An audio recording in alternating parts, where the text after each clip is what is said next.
Hey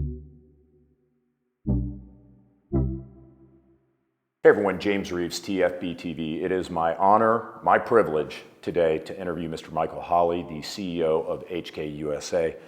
Mike, is it okay to call you Mike? Good morning. Thank you. Okay, yes, can sir. I? Okay. Thank you for being on the program. Seriously, this is an honor to me. A lot of the guys out there watching, they're HK fanboys. They know I'm an HK fanboy, so I have some pressing questions for you. Outstanding. I'm asking on behalf of all HK fanboys out there, but before we get into that, I want to know, how did you get into this position? Walk me through how Mr. Michael Holley ended up as the CEO of HK USA. Sure. So I started my career, like most of us did, doing odd jobs and working in all types of industries. One of those happened to be, I found myself at 14 years old working for PepsiCo. And doing what? Stocking shelves and filling shelves and building displays, and obviously as a part-time position. And anyways, as I got through school and continued into your years of university, I eventually got into the management program there and had a very lengthy career at PepsiCo. Very successful career, great company, great products. And anyways, I had a very close friend of mine as well as coach at the Naval Academy for shotgun sports. And I wanted to get into this industry. I thought I could utilize my sales skills, my marketing skills and things within an industry that I had a passion for. At that time, more on the hunting side of the business. So I decided, went home, sat down with my wife and said, I'm retiring and I want to get into this space. And she said, you're crazy. And 22 years later, here we are. My first opportunity, I started with Benelli USA, phenomenal company, phenomenal products. Was very fortunate to spend close to 9 years there. Was able to migrate into another executive position at Savage Arms. Again, a great American and Canadian manufacturing company. Phenomenal products again. And an opportunity came up with transition of German focus for HK. I got a phone call from, at the time, one of the large shareholders of the organization. We met and we put an action plan together to be able to ultimately launch what was the VP9 of today, the original VP9. So I started 11 years ago and 21 days ago, and came to my first SHOT Show with an HK shirt on there, and then introduced the HK VP9 shortly thereafter. That's what I always worry about when I interview CEOs, is a lot of times they're really good CEOs, they're really good businessmen, but maybe they weren't gun guys. So I suppose the gun guy shibboleth question, if you will, what was the first gun you ever owned? Sure. So first gun I ever owned was a Montgomery Ward's JC Higgins, all right. 22.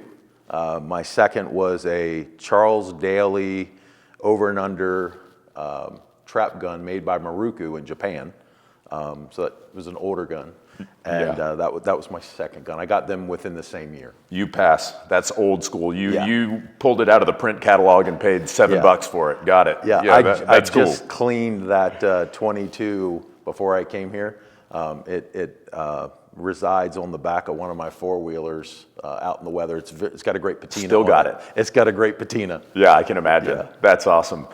HK USA has, in recent history, and I'm talking really not even the past 12 months, you guys have made big moves.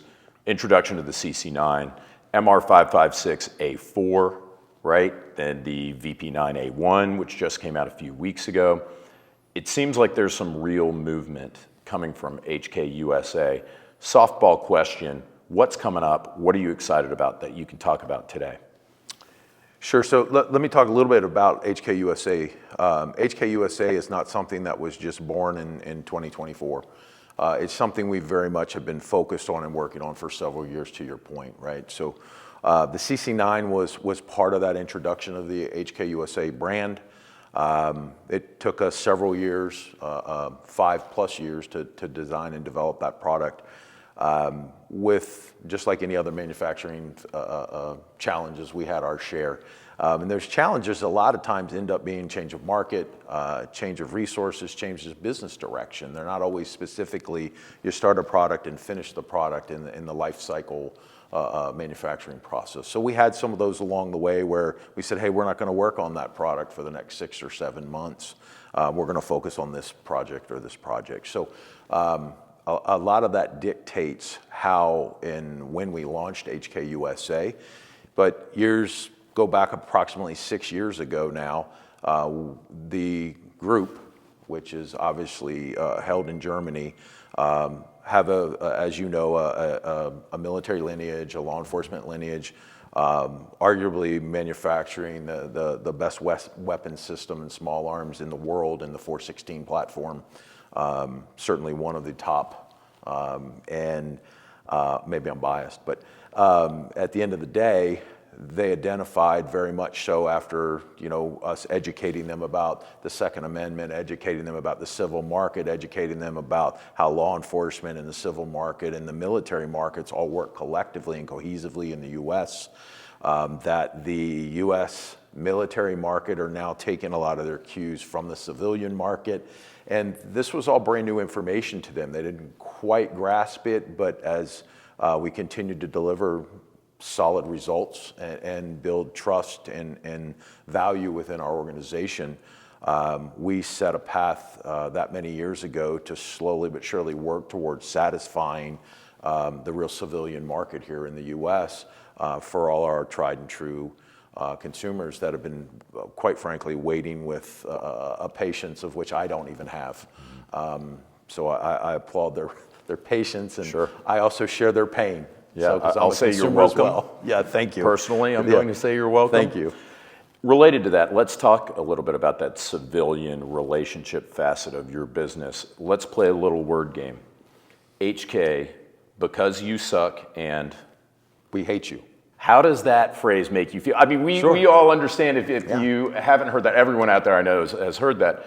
It's a meme, Yeah. right? It's a saying that everyone has said that represents the fact that HK isn't giving the civilian consumer market what they want. How does that make you feel, and what are you going to do about it? Sure. So first and foremost, I am that consumer, right? I felt the same way prior to coming to the company. Behind the scenes in the courtship process of interviews and the hiring process of the company, those were things that we were discussing as well with the ownership of the organization, right? I'm sharing that with them because I come from the same place. And they still weren't quite grasping the comments, because understand that they are a military law enforcement company. They don't have a Second Amendment in Germany, right? They don't have a civil market to speak of in Germany. It just simply doesn't exist. So that's a cultural misunderstanding in business. And I don't know about you, but you wouldn't all of a sudden take your business on the road to a place where you don't understand the rules, the regulations, the engagement process, et cetera. So back then it was creating paralysis. So I thought I could overcome that. I thought I could help with that messaging, and full transparency, it took me longer than I expected. Not that I completely misunderstood the challenges. I misunderstood the hurdles and how high they were to be able to get to all the things that we're working toward today for what we would consider security, whether that's military, law enforcement, or civil security. With the advent of kind of the new HK Sure. USA, we'll say in recent history, have you actually sought out or listened to civilian consumer feedback? Great question. So first and foremost, we do more of that than we ever have before. There's lots of ways that manufacturers have that ability to do that, right? So first and foremost, we're have the ability to get our net promoter scores, right? That's a very simple process from a marketing perspective that we're able to really get the ear of the consumer and really get their direct feedback on how they see our brand. What is that? What is a net promoter score? A net promoter score is a score that's provided after the purchase, right? So for example, your brother-in-law says, hey, you've got to go buy this brand new VPA9 tactical, And you're like, yeah, well, my brother-in-law knows more than me, so you get the buddy blessing, you run out, you buy the pistol. You bring it home, and you start doing your research, and you find out that nobody makes a suppressor for it. So you paid at the top end of the price point for the product, for a good quality German manufactured product that you can justify and say, you know what, I've got my money's worth. There's great value in the process of which they manufacture product. I understand that. I made a buying decision and I purchased the product. You get home and you find out that there's only 3 holster manufacturers that work collectively with that particular product. In addition to that, you realize that there's no aftermarket magazines that fit with that. So as an example, you find out that perhaps you don't have world-class customer service, which I would argue we do today. But as an example, when the Tactical was launched, maybe we had more opportunities than we have today. So you get these demerits as you go from a Net Promoter Score. So it doesn't stop at the buying decision, but that gentleman or that lady that made that purchase may or may not be that silent salesman to leave behind to get their neighbor or their brother-in-law or someone else to make that next purchase, right? So that's one way we track that information, because it very much helps us after the sales. Are we delivering world-class customer service in-house, yes or no? Are we working with the aftermarket, yes or no? These are examples of a Net Promoter Score. Some other ways that ultimately we're working with, every one of our products starts with roundtables. We've got a very large mixture of the industry that come together based off of their subject matter expertise, whether it's folks that live every day by carrying a concealed carry pistol, whether it's a law enforcement group that ultimately focus on carrying that holster, if it is a 300-pound, 6'6" police officer or a 5'2" police officer. We work with the roundtables as it relates to body size, weight, needs, all the way through on each one of our roundtables. So they've got quite diversity within the group of all of our new products, and they all sit through that process so that we can make sure we're delivering a lot of the feature sets that we have. Where that becomes most important is with our future designs in the U.S. And I separate the two because we have legacy products that we continue to draw from HKO. Those were all specifically designed for a specific customer in mind. And quite candidly, and you and I were not that customer, right? They were designed for a law enforcement or a military customer based off of their specific specifications and whatever solicitation they were setting up for. So a lot of those products, as you've seen, have developed over time. We've made great strides to improve them and change them to bring them into more of the commercial fold.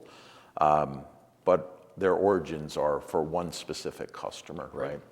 Our designs here, we're working with those roundtables, and we go out and are able to draw that information to be able to build the right product for the right platform for the right purpose for that consumer. While we're on the subject of what the consumer wants. Okay, here we go. Yep, this is now me delivering fan service Okay. to you guys, and I want you to give me a number between 0 and 10 Okay. in terms of how probable these guns are. Okay. H&K MP7 for the civilian market in the U.S. How probable? Do you need a time frame? Yeah. Of course you Turns do. out. Of course you do. I would say that it is a 8 out of 10 probability, and I'll explain the 2 out of 10.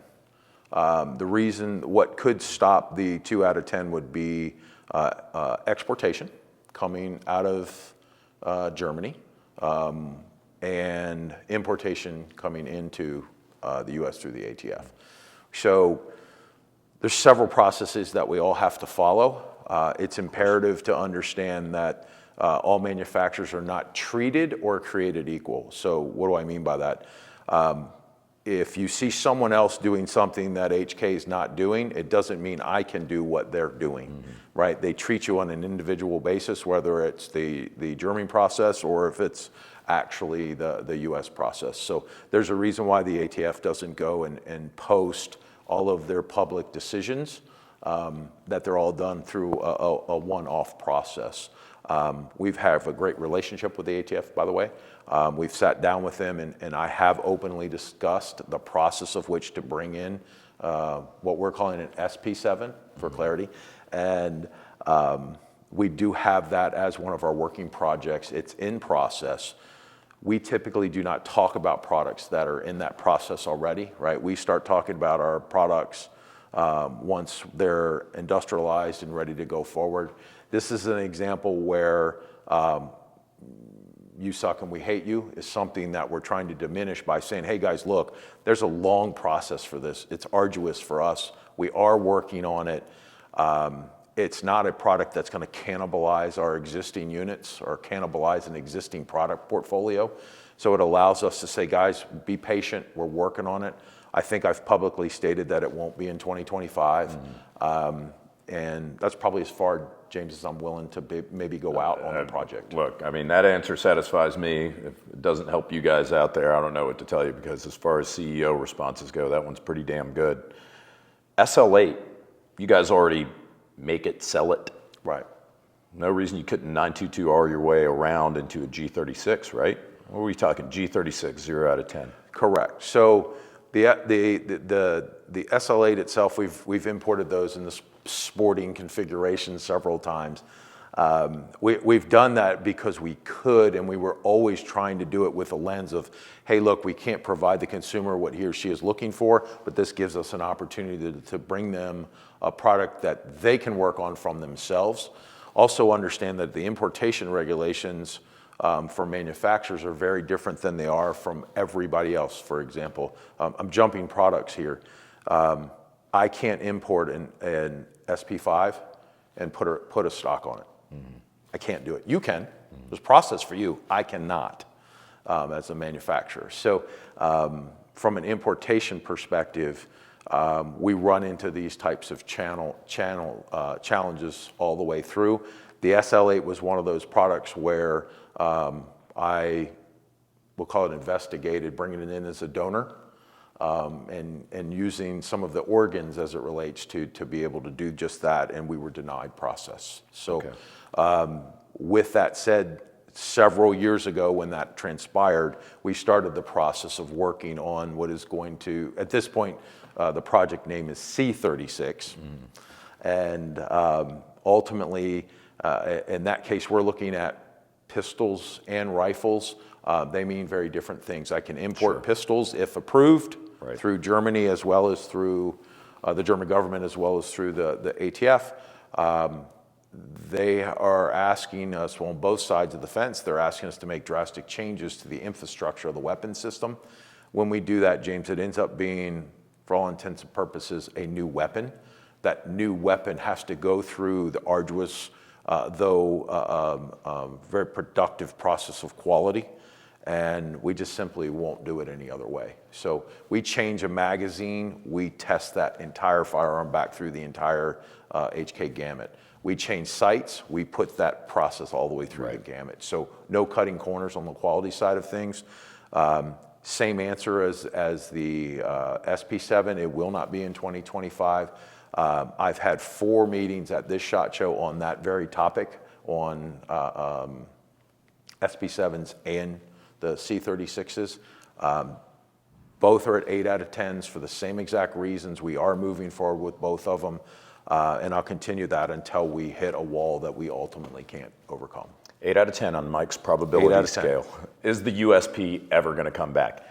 And for me, if it did, honestly, if I bought one, it would just be for sentimental reasons and just to have it, not for any pragmatic purpose. But I think there are a lot of people out there, especially with kind of the reinvigoration with 80s and 90s style being back in vogue. Is there any chance the USP could come back? Yeah, so the answer is probably not. This is under 8. So it's very, very much under 8. And just the reason is our roadmap is chock full of exciting new products, and it just has not made it up into that action area at this time. So P7. Never. Shit. Pretty sorry, guys. I tried. I tried. Yeah. So again, going back to as a consumer, right? So I have we'll just say a fair collection of P7s myself. that I bought well before I started with the company. And, you know, I've always thought that, you know, someone will eventually do a polymer P7 of some kind, right? And anyways, it's really about the squeeze cocker and being able to have some interchangeability with the magazines and such. And I'm shocked that nobody's picked that up and actually done it.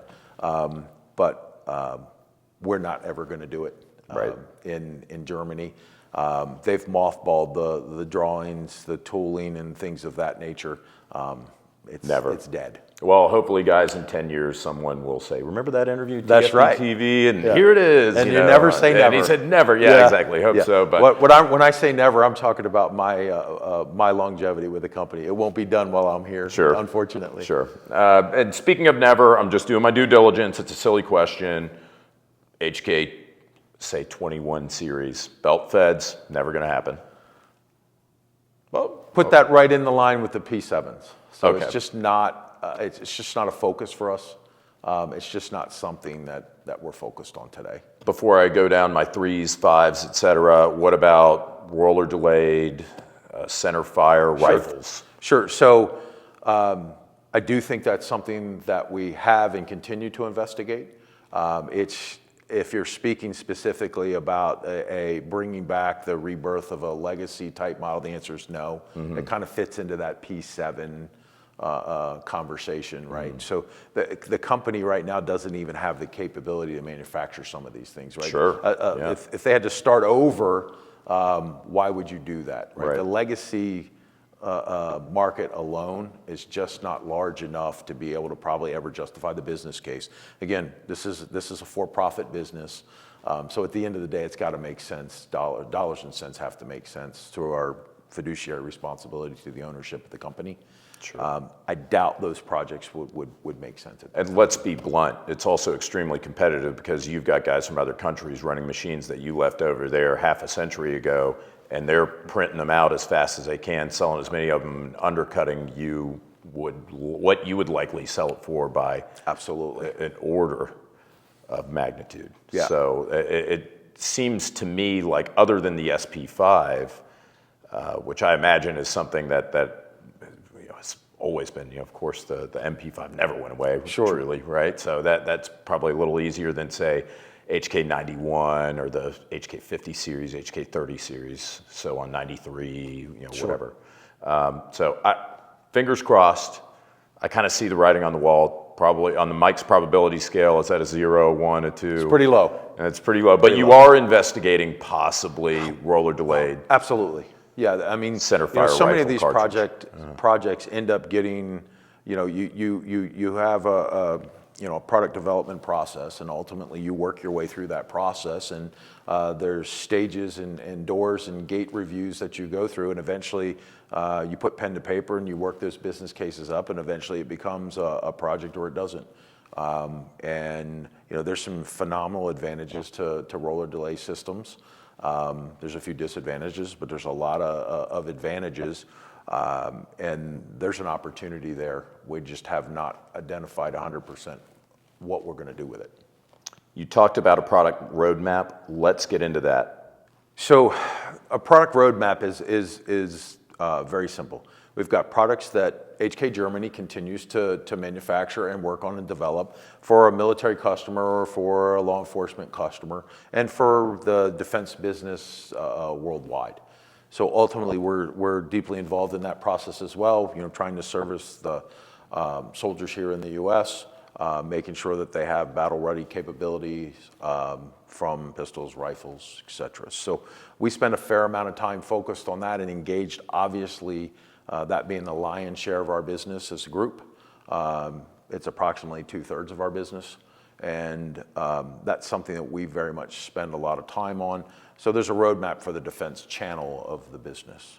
For the civilian business, it starts getting a little convoluted. We are the largest civilian business in the world. You could argue that the second next largest will be Ukraine in the future. Right. What a great opportunity for an example of folks that should have been armed in advance.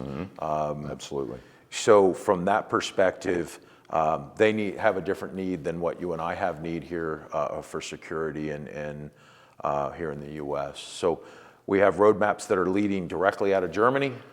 We have roadmaps that are going to be organically developed and grown out of the US, specifically with our own designs. An example of that, if you think about the international market, and these are not new products, these are new product examples. These are not things I'm committing to, et cetera. Rimfire is a great example. There's one market for rimfire, it's the US, right? 45 caliber, there's one market for that, it's here in the US. Hammer pistols, there's only one market, it's in the US. So for us to be able to look at our market with a market-only lens on the civilian side, or law enforcement specifically, that gives us an opportunity to build a roadmap here organically, right? So our suppression regulations are extremely unique versus, say, in Europe, right? We have a different need than they have for suppression. The length of calibers that we have, arguably 3 calibers that we offer in our 5.56, 7.62, and 300 blackout. There's manufacturers here on the floor that have 27 to 30 calibers in their AR platforms, right? So it's just a different requirement here for the consumer in the US. This also goes back to being part of HK USA. That roadmap gives me the ability and autonomy to be able to build some of these products that are specific for our market. The best example of that would be the CC9, right? That was purpose-built by US R&D team in Columbus, Georgia for our civilian market. Yeah, I was there, like what, 3 years ago, 4 years ago, whenever I shot the prototype, ran it through the ringer. Absolutely beat the shit out of that gun. And man, it took a while for that to actually come to fruition. I'm glad to see it here. And I've got a question about it, but before I go there, I want to mop up again. Fan service, roadmap. I was hoping you were going to drop some alphanumerics on me. I don't want to ask you about every single rifle. I saw the G39, I guess, at EWA last year, M-Force Tech. Are there any other centerfire rifles that are on this roadmap that are either new or legacy? Yeah. So my comfort level with announcing products is the 2 that I've discussed specifically, which is the MP7 or SP7 and the C36. The answer to your question is, are there specific centerfire opportunities on these roadmaps? I would say that they're on all 3 roadmaps. Got it. But they don't have any alphanumeric nomenclature to them. Got it. But yes, the answer is yes. We're working on a list as long as my legs, 6'3". I got long legs. Sorry about that. These are questions I had to ask myself, so I'd be happy walking out those doors after this interview. Now that we've got that all mopped up, let's move on. We talked about the CC9, and this is going to be a blunt question. The CC9, as I mentioned, I shot it years ago. I said, this thing's ready. It's good to go. I compared it very favorably with other micro compacts. We spent, I don't know, a weekend or something shooting it, ran a course with it. It was flawless. And I said, man, this really is good timing. Sure. This is good timing. But I said that roughly 3 years ago. Absolutely.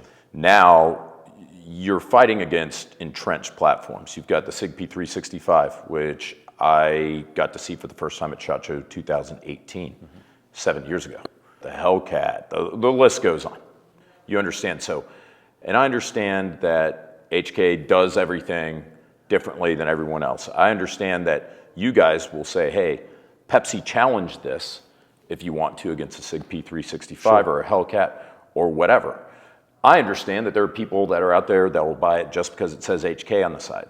But speak to me as Joe Blow, who doesn't know what a SIG is, doesn't know what a Hellcat is. What's the strategy for making this gun competitive against the micro compacts that have a huge head start against it? Sure. So I'll back up to when you were in Columbus, Georgia, call it those 3 years ago, and the product that you saw and the reason why I will tell you that it wasn't ready for the market. And there's probably 10 to 15 names, other manufacturers in this building that would have put their name on it that day and gladly introduced the product. They may have used it as a litmus test with the consumers to allow that consumers to learn all the gremlins that are built into the designs, right? So we as a group, not HK USA, but HK Group, we have one quality standard. And we have one quality standard for pistols, specific size pistols, specific calibers, etc. Each category has a specific standard, group standard. It doesn't matter if the product's made in the UK, in France, in Germany, or in the United States, that product must meet that criteria. 3 years ago, when you were and you shot that pistol would not pass that criteria.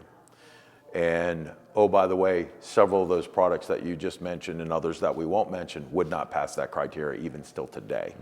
So the CC9 is arguably one of our most tested platforms ever from a pistol perspective. It has been put through our ringer, which is very different than what the standard consumer does. Understand that the micro market ends up being, the statistics say that the average life cycle of a micro is 50 rounds.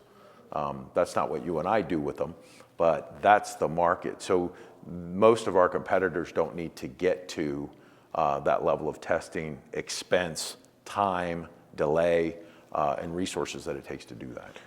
If I can distill what I've interpreted from your comments down to this, let me know if this is fair. You don't really give a shit about what this manufacturer is doing, that manufacturer. You're not going to put a fire sale on the CC9 in order to stay competitive because you guys made the best damn gun in the class. Not going to do it. Yeah, so was that a fair statement? It's a fair statement. Right now we've got the best pistol in the class, and that's all there is to it. You can take it or leave it. Absolutely. So I appreciate that, and that's why I wanted to ask that question. Now, with all the hard stuff out of the way, let's wrap this thing up. Best HK from any film. Best for me? Yes. John Wick. I thought you were going to say for sure Die Hard. No. Everybody, I mean, it's so iconic. Not even close in your mind. Not for me. Not for me.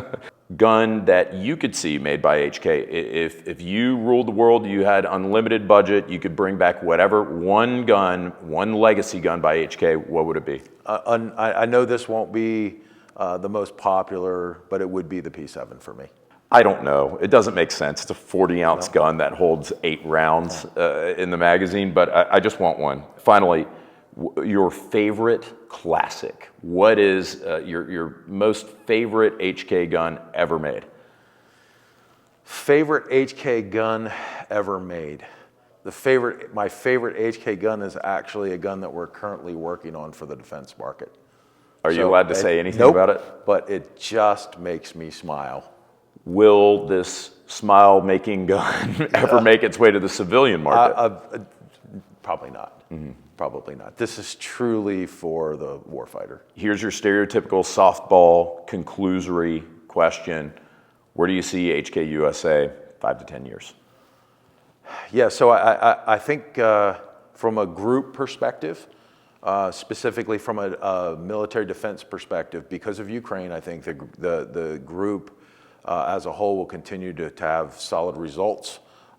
And those solid results will continue to drive R&D, innovation, and new opportunities for the next generation of HK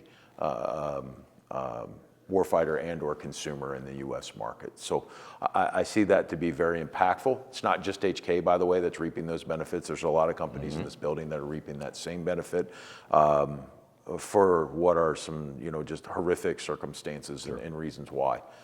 As it relates to HK USA, we've been developing, growing the business here to be able to fund and pay for our future like a good company should. And we've achieved several of those objectives. And at this point in time, I see us continuing a migration in micro pistols here. Specifically, I see us expanding our rifle platforms to several levels. I see us looking at the possibility of some form of other areas that are potentially outside of our current channels of business. But most importantly is building our core competencies from a manufacturing capability in Columbus, Georgia. That, I think, is our biggest get for the consumer here. As we build that foundation and as we build up that capability, it's, the adjusted NICS checks last year were 15.2 million. That's an awful lot of firearms. Oh, yeah. So the opportunity and the business case will always present itself in a way that there's an opportunity for us to do more and deliver some of those products it's no question to anyone that's listening, or to you and I specifically, that knows that we had an R&D hole for approximately 10 years in our organization. That's not easy to catch up and get to and surpass. And all your other competitors that are here in this building aren't sitting on their hands either. So if you want to get in the race, you got to stand up and you got to move your feet. And that's what we're doing. We're not doing it at the fastest pace. We're not doing it at the most aggressive pace, but we're doing it at a pace of which we can sustain ourselves, which is most important for our future and the future of our consumer. You mentioned expanding on the CC9. That's one thing that I regret not asking you earlier. This is you've got the fire control group that's serialized. It's a modular platform. What are your plans for offering, say, more frames, more slides, whatever the case may be? Modular platforms are cool, but who cares if there's nothing to move it to? Absolutely. So specifically with the CC9, we're looking at and have been working with the after sales market side of things to be able to work with folks that can do other grip panels and different magazines and such as well. So some of those should be in holsters and such. As it relates to the going back to the HK USA roadmap, it goes without saying that there's micro compact expansions on those roadmaps, right? So sure.